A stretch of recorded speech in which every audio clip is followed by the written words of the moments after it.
Salut les amis, c'est Vincent de Footzone et aujourd'hui j'ai le plaisir de vous retrouver pour la seconde et dernière partie de mon bilan de l'équipe de France lors de l'Euro 2024.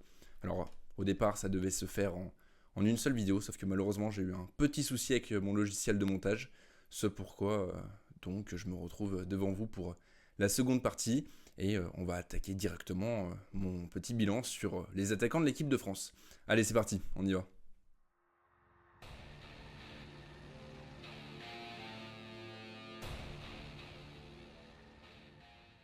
Désormais, on s'attaque à la dernière ligne de cette équipe de France, donc les attaquants, qui sont incontestablement ceux qui ont le plus déçu dans cet Euro 2024, à mon sens, et je pense que c'est l'avis de beaucoup d'autres.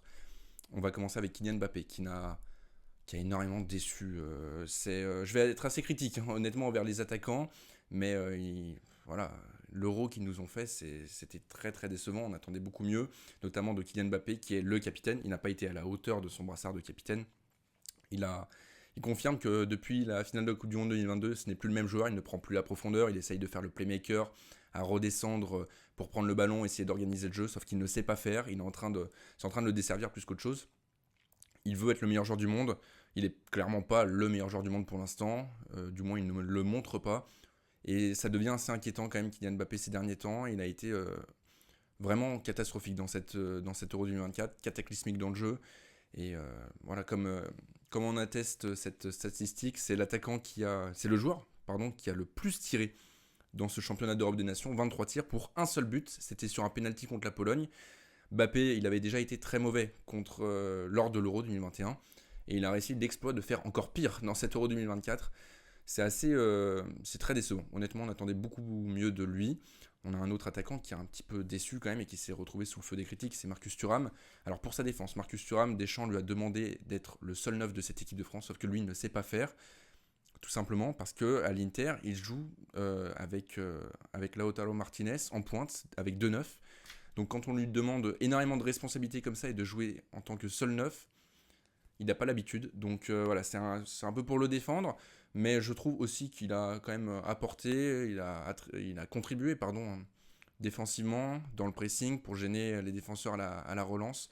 Donc voilà, tout n'est pas à jeter pour Marcus Thuram, mais c'est sûr qu'on attendait beaucoup mieux pour celui qui est annoncé comme le futur titulaire au poste de neuf de l'équipe de France. Il n'a pas été à la hauteur. On a un autre joueur qui a alterné le bon et le moins bon, c'est Ousmane Dembélé comme d'habitude. Comme d'habitude, alors il a été excellent lors de son entrée en jeu contre le Portugal, et lui homme du match d'ailleurs, mais ça reste trop brouillon, et surtout il a un bilan statistique famélique, Ousmane Dembélé avec l'équipe de France. Dans tous les grands tournois majeurs disputés avec les Bleus, il n'a marqué aucun but. C'est cataclysmique pour un joueur de cette envergure-là, et à 27 ans ça commence à devenir assez inquiétant.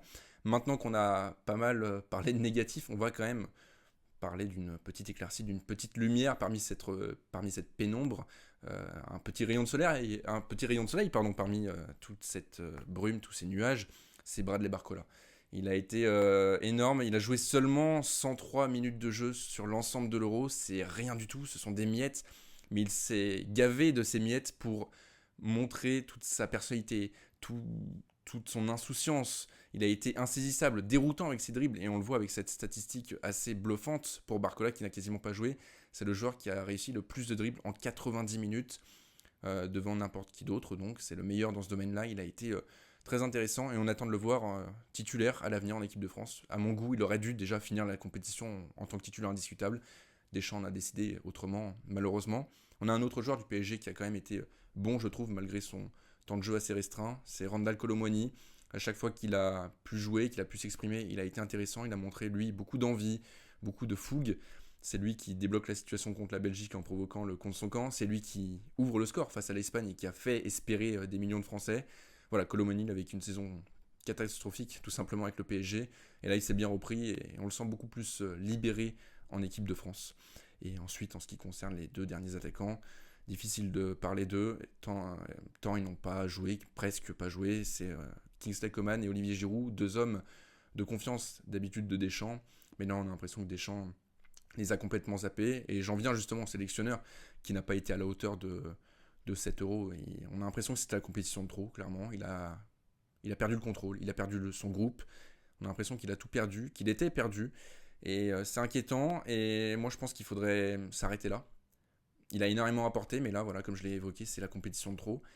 Et voilà, il devrait normalement rester jusqu'à la fin de son contrat minimum, donc jusqu'en 2026, après la Coupe du Monde. Donc on attend de voir, mais ça devient compliqué ces derniers temps, hein. Avec Didier Deschamps, on a l'impression que lui se sent irréprochable et qu'on ne peut rien lui dire. Sauf que c'est pas vraiment le cas, étant donné que ses choix ont été très critiqués et très critiquables dans cet Euro 2024. En tout cas, c'est tout pour moi. J'ai pris malgré tout du plaisir à vous faire cette vidéo, à faire ce petit bilan de l'Euro de l'équipe de France. J'espère que vous avez pris du plaisir à suivre la vidéo, comme d'habitude. Et si vous êtes en désaccord avec certains de mes mots, certains de mes termes, n'hésitez pas à le dire dans les commentaires. L'espace commentaire est ouvert, c'est fait pour, et je lirai ça avec beaucoup d'intention. Voilà, c'était tout pour moi. Merci d'avoir suivi la vidéo, et on se retrouve très prochainement pour une nouvelle vidéo. Allez, à plus, c'était Vincent.